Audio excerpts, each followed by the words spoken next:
What is up, y'all? This is Comedy Hype with Bobby J. Let's get into it. I'm gonna come back with my reaction. Cube that was circulating, and he was talking about things being like propaganda in movies.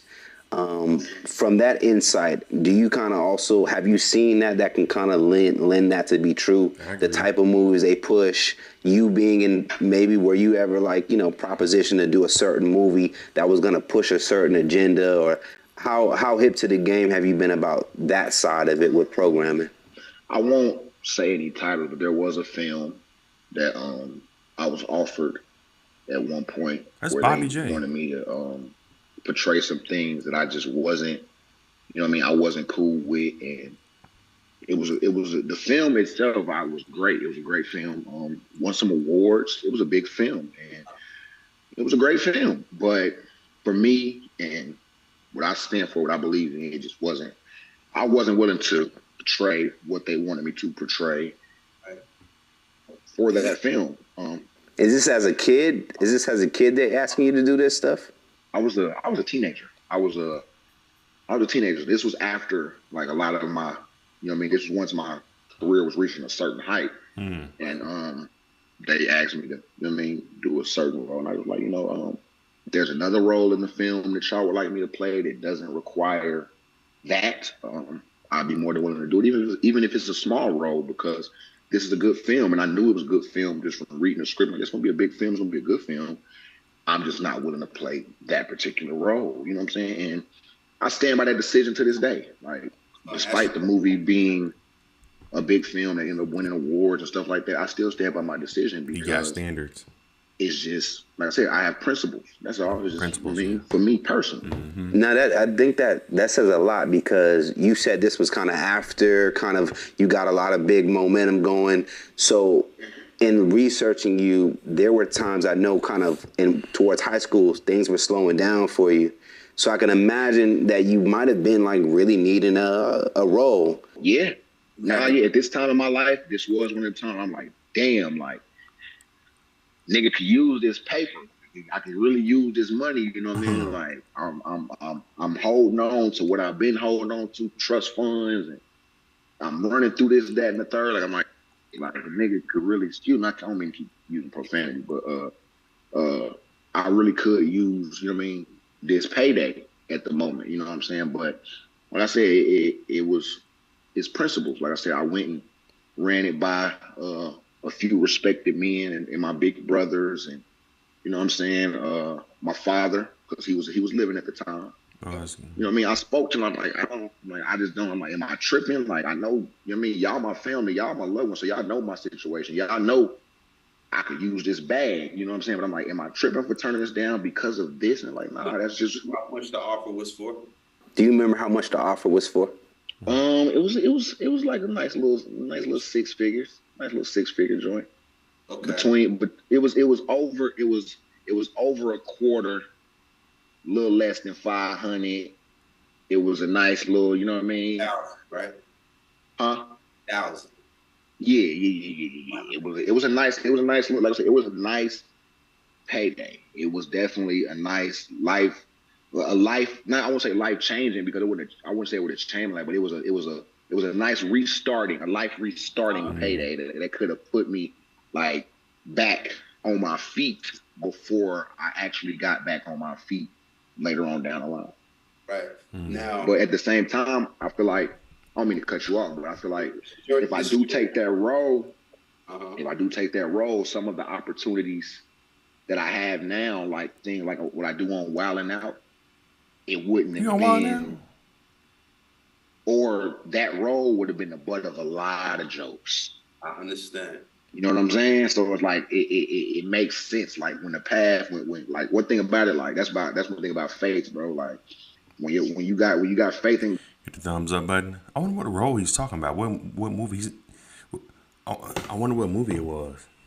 God, you can't always see the light at the end of the tunnel, but you know it's there. You know what I mean? You know you're gonna get to that light if you just keep walking and trust it. You know what I'm saying? So that was what it was, a big part about having faith, bro. Like knowing, like, I'm gonna get back out there. I'm gonna get back on my feet. I'm gonna be able to show what I can do again.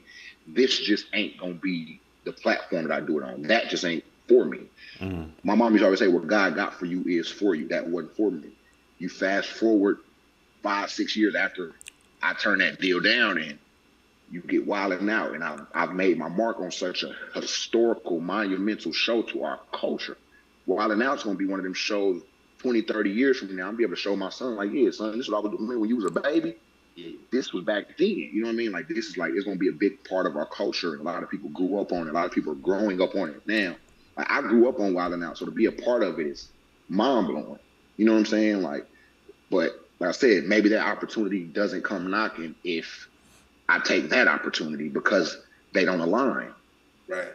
Because now I'm that role probably would have put me. Bobby J been around since he was a kid, but he looks, he's adult now. He got a goatee and everything, but he looks like an old teenager.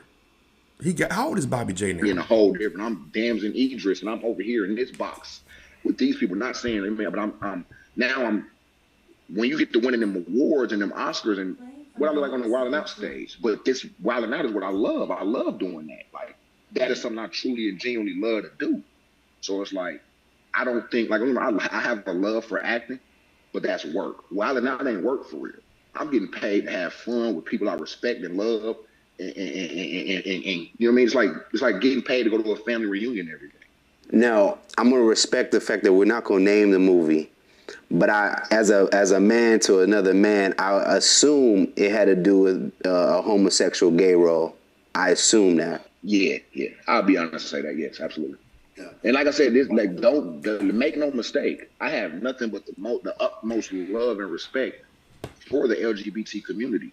Like, bottom line, like, I have nothing but the utmost love and respect. You can ask any person from that community that's ever worked with me, encounter me. We have people from that community on Wildin' Out. They had tell, man, Bobby J was the coolest, man. He don't act weird. He don't tense up around me. He don't, you know what I'm saying? So it's nothing about that. It's just, for me personally, I don't want to be portrayed in that light. Same way, because I feel like it's a prime example. I feel like once you go in the box, they keep doing it in the box. Prime example, what did we just say at the beginning of the interview? What type of roles did I play? All my roles as a kid was the same. Once they box you in, and they feel like you do something a little too well, they keep putting you in that. Nah, you got it. That's you. That's you. That's who you are. That's who you are. It's people to this day that still don't like Clifton Powell from the movie he did with Lisa Ray and Monica Calhoun. I can't remember the name of it. But it's people that don't like him because he played that role too well. Yep, Dead Presidents, he was just my boy Nate from Men That Played Nate and Set It Off. People still feel like Nate is an old creep man. Well, no, he just playing a role, but he played it too well. So like, I don't never want to be in a situation where I feel the need to have to explain myself because I did my job too well. Right. So I'll shy away from doing certain things. It doesn't align with who I am. This is from Comedy Hype, y'all. Check them out. Check out their YouTube channel. But yeah, one thing I noticed about this interview with Comedy Hype that Bobby J did is that he mentioned he ran it past his father. That means his father is in his life. Ladies, is talking about you can do it all by yourself. You need to have a father in the house.